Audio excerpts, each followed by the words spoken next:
And now Putin's back against the wall. He wasn't anticipating. He wasn't anticipating the extent or strength of our unity.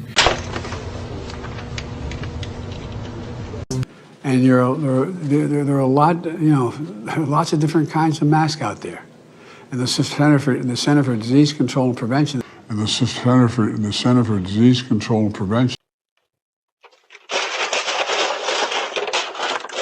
After 20 years of war in Afghanistan, we had infrastructure weak, and if it's not reinstated. One of the great ways to honor HBCU's legacy is to vote.